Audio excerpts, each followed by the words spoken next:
Elite Dangerous Vanguard. It's the next big update for Elite coming in the summer. We've also got a glimpse of the next brand new ship, the Corsair, which we can see on the screen right here.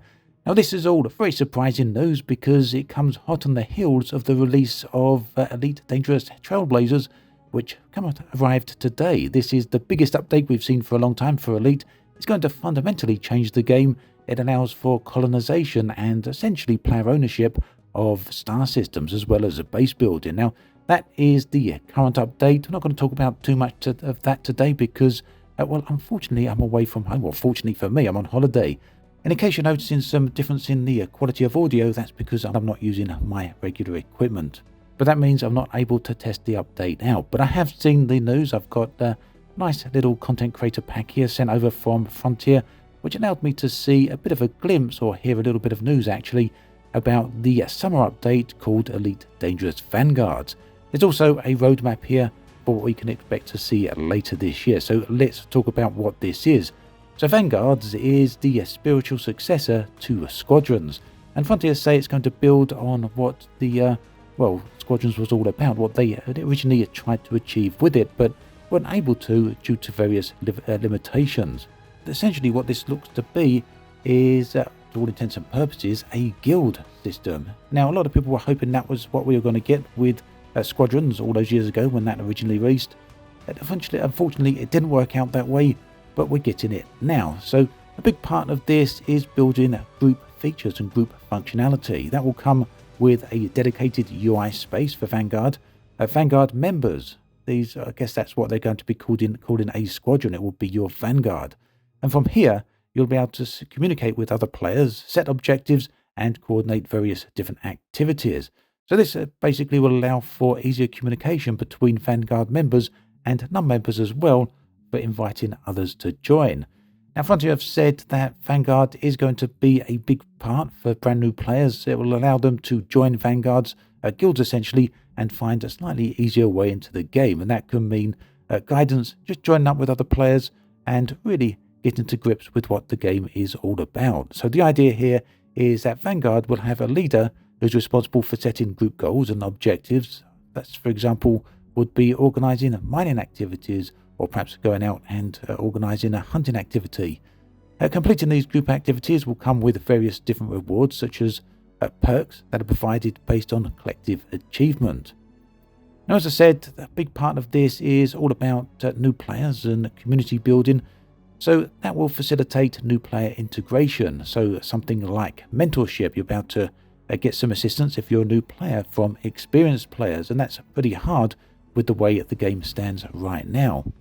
The idea then is for Vanguard to serve as a mechanism for experienced players to really help out those new players, and from here, leaders will be able to help new players navigate the game, easing the learning curve for everyone.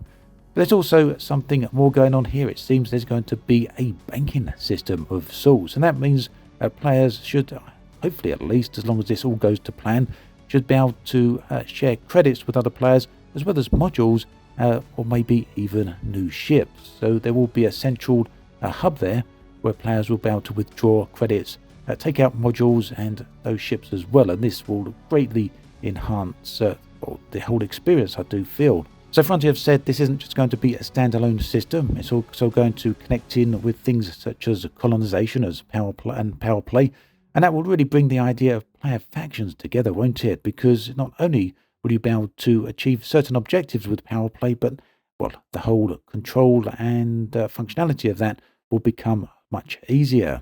And yeah, on that note, players have said that yes, Vanguards will support the idea of player-led factions, which will allow those groups to have an impact on the BGS and overall game progression. I think the takeaway message from this then is that Vanguard is basically going to be a guild system. It's something that Elite has long needed pretty much since day one, and yeah, it's nice to see that Frontier are finally going towards this direction. So there we have it. Elite Dangerous Vanguard is the big update for the summer. It's not the only update coming this year though. As you can see on the roadmap, there is another feature update coming towards the end of the year. Now, there's no details on this whatsoever, not even a name. But keep in mind that the last roadmap we got in 2024 also had a feature at the end of the year saying a new gameplay feature, and that turned out to be colonization. So this unnamed feature at the end of the year could also be a big feature. Looking forward to seeing what that is.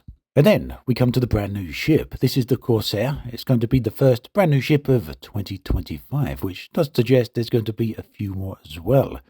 So this is a medium-sized ship. It's classed as a multi-role vessel, and it's designed to balance all primary ship functions. And what that means is this is equally balanced between combat, exploration, cargo, and all the rest of it. I think probably one of the only ships that's like that. In terms of mobility, there's something stand out here. It actually has the size 7 thrusters. So this is the first medium-sized ship that has that size thruster, which means it's probably going to be very, very fast and also going to have some pretty good agility for its class as well. So not a whole lot known about the ship at the moment in terms of specification, but you can get a bit of an overview of what it looks like on the screen right here. And yeah, pretty nice design, isn't it? Hopefully we'll hear more about this one over the coming weeks. So that's where we are today with Elite Dangerous. Nice roadmap here. A load of content coming throughout the year. Very impressed to see what Frontier are doing here. So yeah, let me know what you think about all of this in the comment section below. I'd love to hear from you. Thanks for watching this video all the way through. There's another one on the screen right here if you want to check that out. Take care, and I'll catch you next time.